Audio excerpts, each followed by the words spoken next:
There's no stronger wind blowing than the one that blows tonight up the canyon from the desert. Hey, and you don't know wrong from right. Don't give a damn about your convictions or what kitty you endorse. You run up your abstractions. Okay, we're gonna cut that out. Anyway, Whitewater. Moving on. Yes, that's what Whitewater does. Yes, it moves on, no matter what you do. Yep. And Whitewater is classified in 6 different ways, described in Roman numerals, with 1 being a 1, and 2 being a 2 dashes, and 3 being 3 dashes, and 4 being a V with a 1 before it.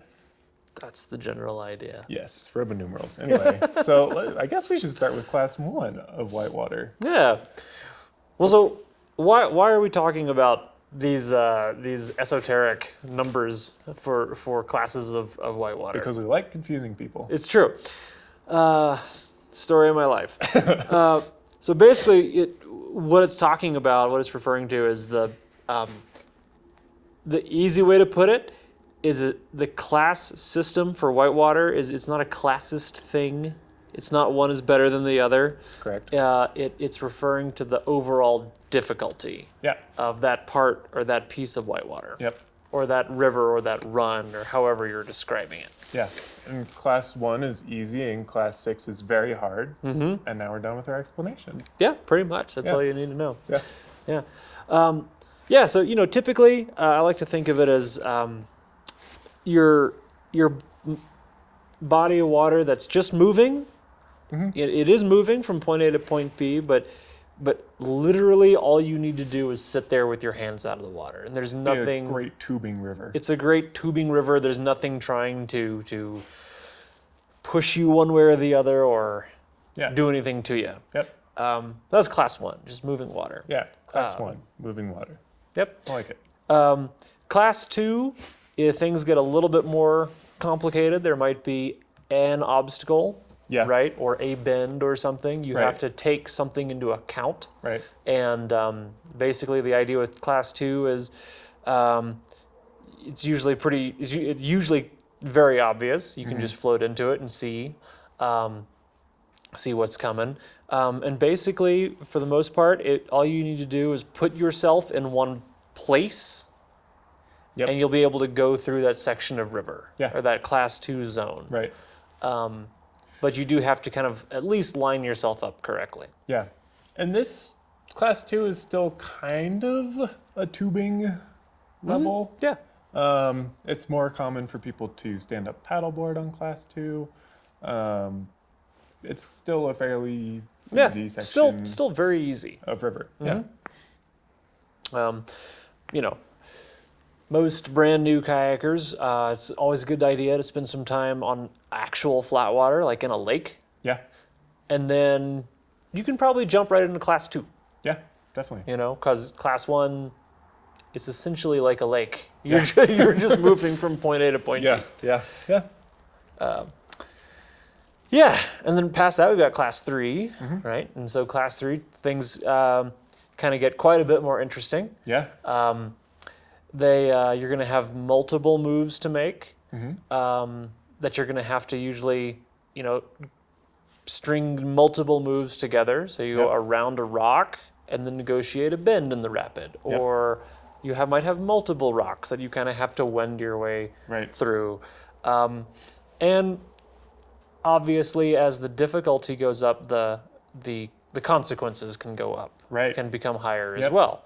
And that just means with more obstacles, there's more likelihood of being, if something were to go wrong, of being pinned on a rock or being washed into a rock or whatever that might be. Yeah. So like in class 2, for say, there might be a rock in the river, but the consequences of running into it are pretty slim. Right. Or pretty easy. And in class 3... Or if you do run into it, the consequences are low. Right. And in class 3, those consequences get elevated a little bit. So you might get stuck against the rock, or it might be a little bit harder to avoid the rock, that sort of thing. We're up in the ante, there's a little bit more consequence. Yep. Yeah, it's the next level. It's the next level. And then past 3, there's class 4. Yep. And so same kind of equation. Things Yeah. just get more complicated. Yep. Once you're in class 4 whitewater, typically for most people, it's no longer a read and run situation. People want to get out and scout Yep. and see what line they want to take and choose where they want to go and Yep. see what all the obstacles are before you just go into it.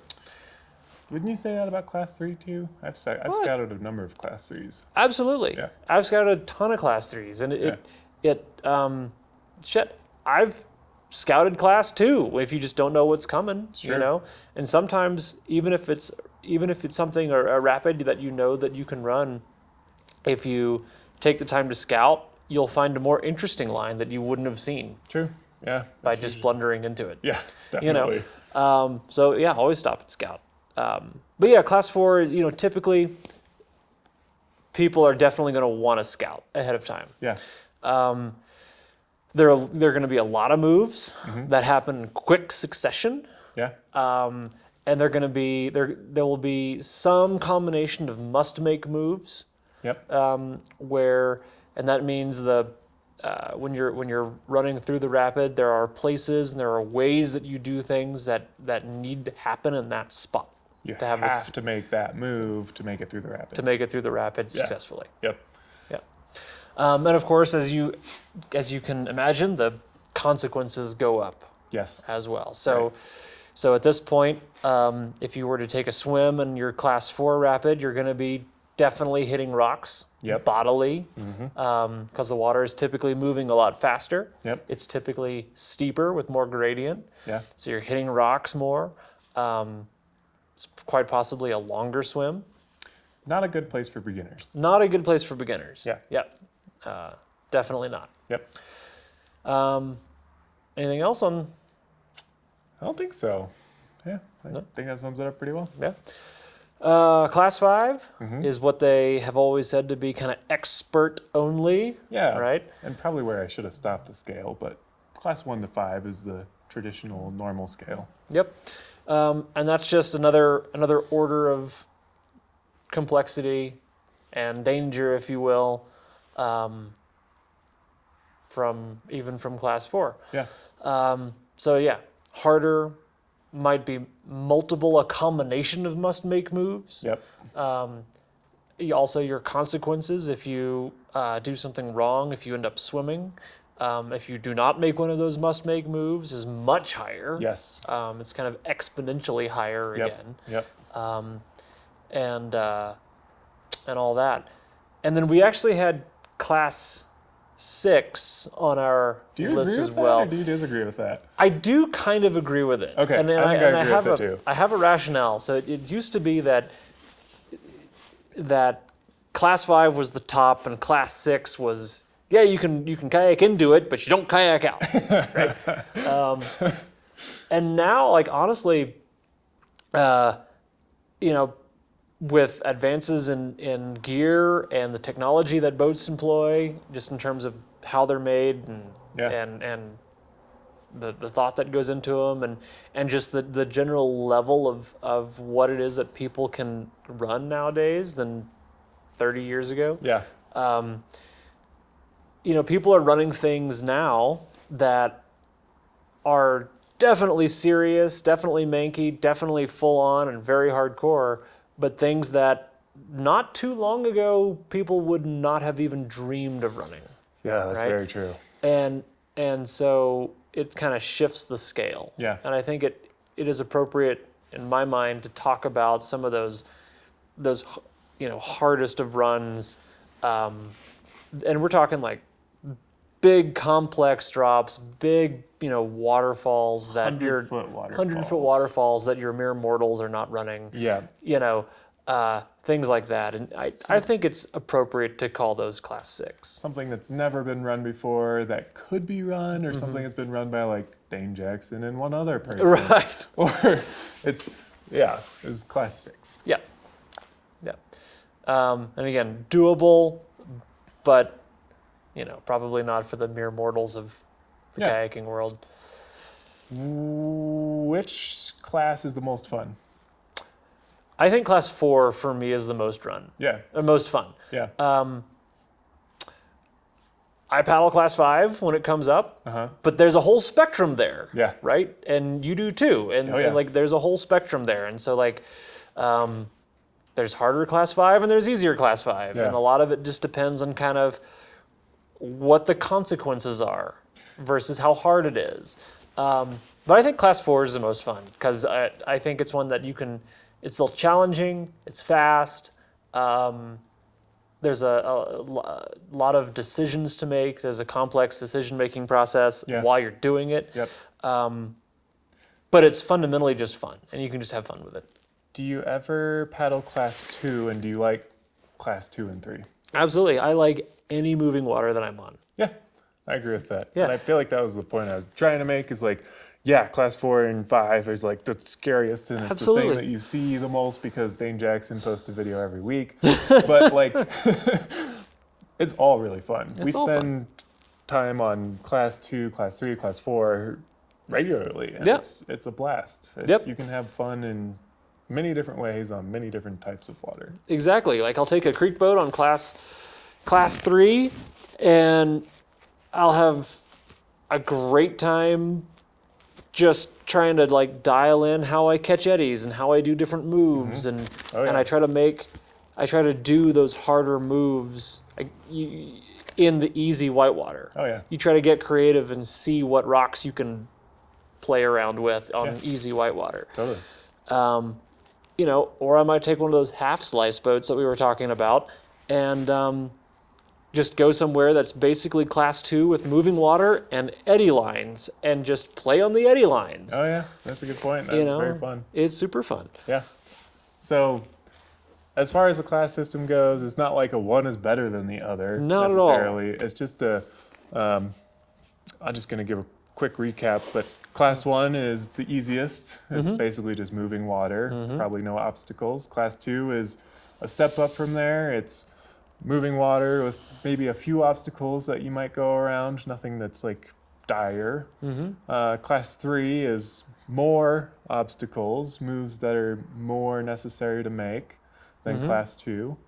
Do you agree with all that so far? I do. Class 4 is going to probably be a series of moves, maybe some moves that you have to make. And then class 5 is going to be a larger series of moves that are more likely to be must makes. And then the last class is 6, if we're going to go that way. And it's basically stuff that doesn't get run by many people. Yeah. Really crazy big waterfalls, just stuff that's in the clouds. Yep. Pretty much. And that's Yeah. okay. That's Yeah. as it should be. And again, a point I think that gets missed a lot is this is not an additive process. Right. You're really kind of multiplying whatever's going on. All right. It's kind of a curve here. Yeah. So, if you take 1 to class 2, you're still feeling really easy about it. Yeah. If you're a new boater, class 3 is going to feel like a pretty big jump. Yeah. It is. And then I think the difference between class 3 to class 4 is bigger than the jump between class 1 and class 2 or 2 to 3. Yeah. So I think the scale Is an is exponential. an one almost. exponential curve Yeah. as you get harder and harder and I harder. agree with that.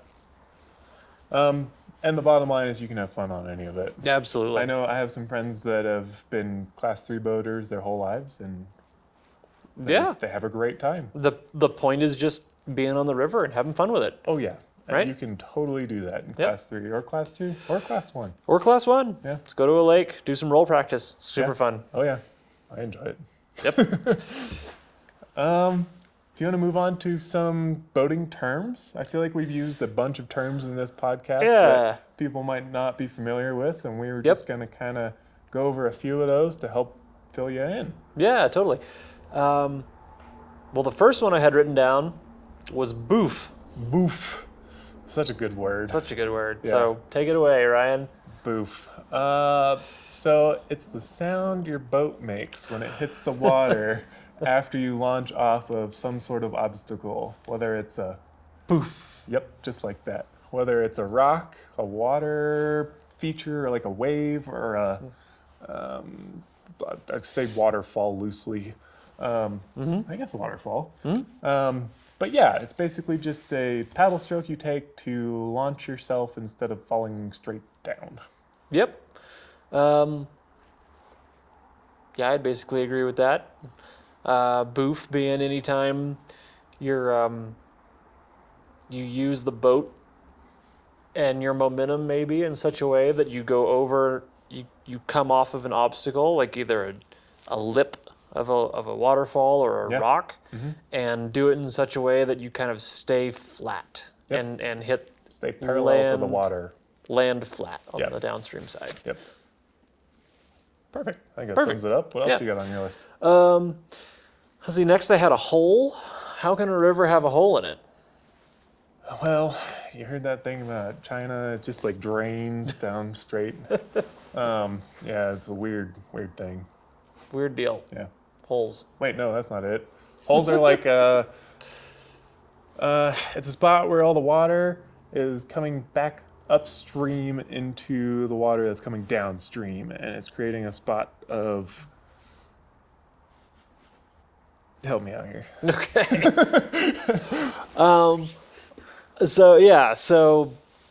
Basically, I kind of describe a hole as a feature in the river that's negative space. So if you have water moving downstream, the water is going to want to fill all of the various voids and spaces that it comes across. Yeah. So if you have let's just use a simple explanation. So if you have a rock in the middle of that current, well, now the water has to flow around and probably over that rock. Right? So now you have the positive space of the water going around it, and it's left a negative space where the water is not, because it has gone around that rock. And so now it has to then fold back in on itself to fill in that negative space. And to do that, it's going to go over the rock, and it's going to do what it needs to do to then the water, to then come back upstream and fill in that void behind the rock. Nice. I think you did that very well. That's my explanation for a hole. Yeah. And so as you can imagine, now you have the water in that small localized environment moving back upstream to fill that hole. And it's called a hole because it kind of looks like a pit. Right? Yeah, it looks like a little pit hole in the river. And but if it's big enough, that upstream moving water can hold a kayak or hold other objects. So that's a hole. That's perfect. And I think when we talk about holes in our podcast or in kayaking in general, we're usually talking about avoiding them. Typically. I think that's a good, fair place to leave that. Perfect. What else you got on your list? CFS. CFS. Centrifugal functioning systems. Yeah, exactly. No. Oh. No. What is it? It is cubic feet per second. Oh. Yeah, and so that's actually how we measure the flow of the river, the volume. Yeah. And you want to think about a cubic foot of water. Yeah. And how many of those cubic feet of water physically move past a line in the river every second. Yeah. So if you threw a rope across the river and watched how many cubic foots of water went past that rope every second, that would be how many CFS the river was at. So a common explanation is like a basketball, right?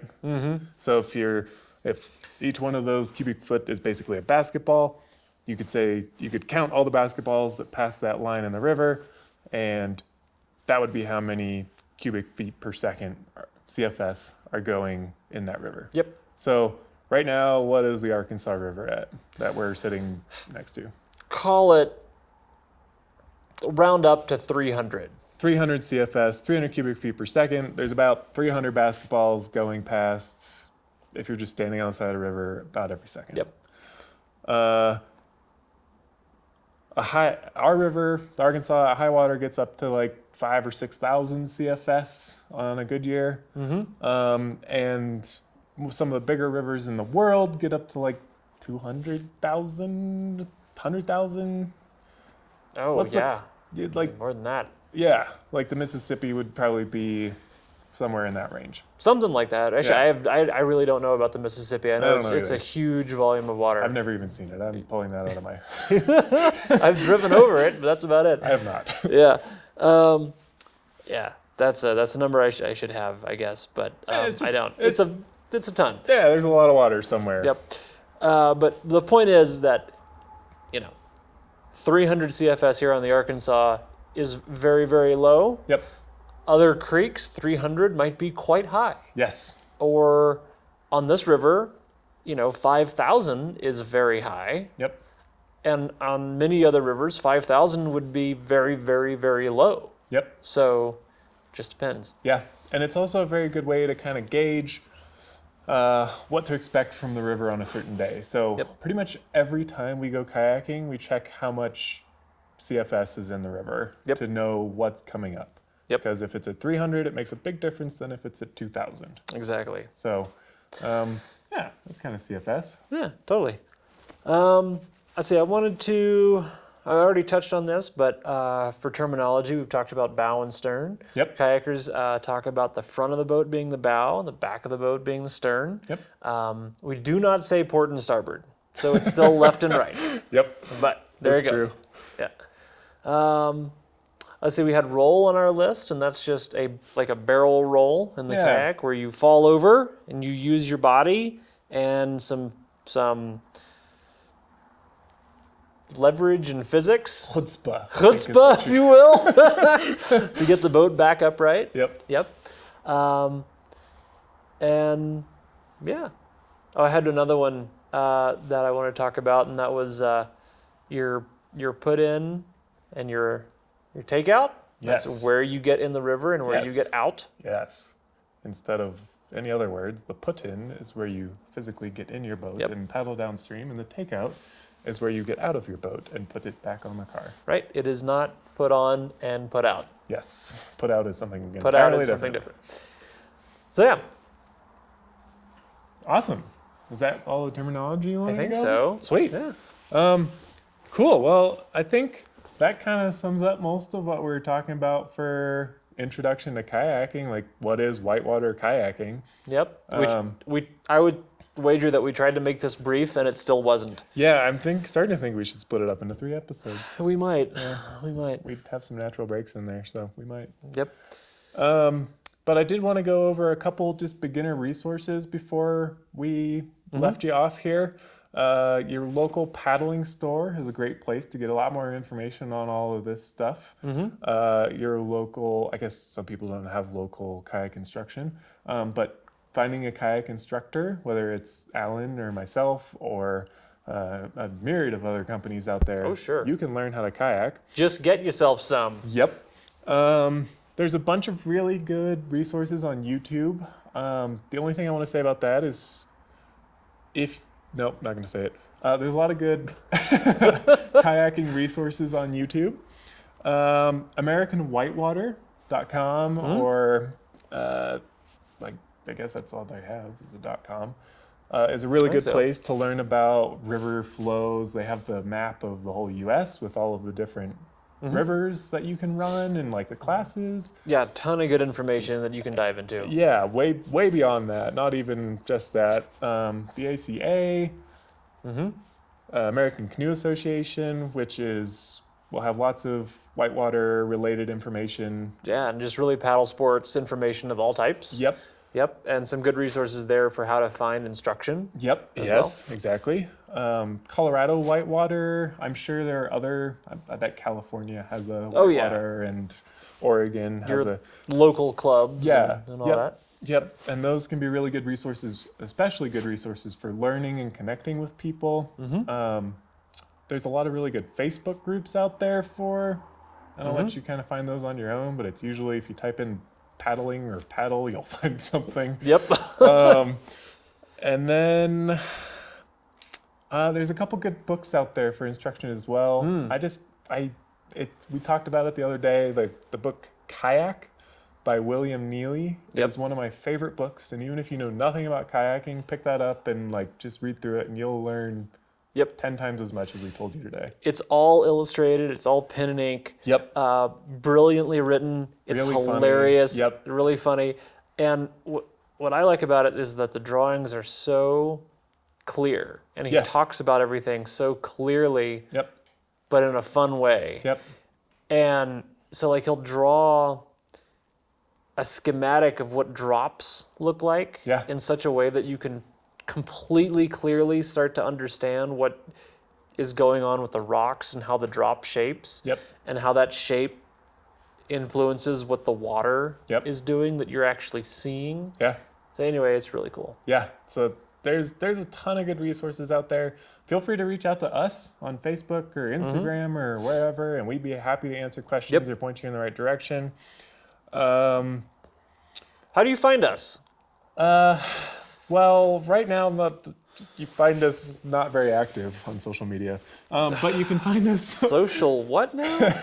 You can find us on Facebook and Instagram. We also have a YouTube, which is everything's a work in progress. Yeah. But it's all there. You can email us at boatplugs@gmail.com. That's BOATT plugs at gmail.com. Don't ask. Boy. And yeah, you want to give just a kind of brief rundown about what we talked about today and then log off? Yeah. Well, I think we covered a lot of ground. Yeah. So we talked about what is whitewater? Yep. What makes whitewater? Whitewater. Yep. Right. And it's basically white and water. White and water and moving. We talked about different types of kayaks. Yep. We talked about what makes a good beginner boat good for beginners. Yep. And nice and Creek friendly. boats, downriver boats, half slice, play boat. Yep. And we talked about your gear. Yep. We talked about your essential pieces of gear. Skirt, paddle, etc. PFD, helmet, and warm stuff. Yep. Let's see. We talked about some classes of whitewater. That's your 1 through 6 Yeah. scale. 1 being easy, 6 being insane. Insane, but people are maybe doing it. Yep. And then kind of went over some lingo that you might hear. Yeah. Some words that you might hear that are particular to the whitewater world, Boof. like boof. Boof. That might mean other things depending on who you talk to, but that's not what they mean to us. Nope, not what they mean to us at all. Not at all. Yeah, That pretty much sums it up. sums it up. Cool. High five, dude. Yeah. Good times. Yeah. Thanks for joining us, everyone. I'm Brian, And I'm Alan, and we are the Kayak Nerds. and this is my boat barn. But you can't see now because it got dark because we've been talking for an hour and a half. All right. Ah, Well, jeez. thanks for listening, everyone, and we'll see you on the next episode. Yep. See you then. Cool. And it's an everlasting fantasy, and we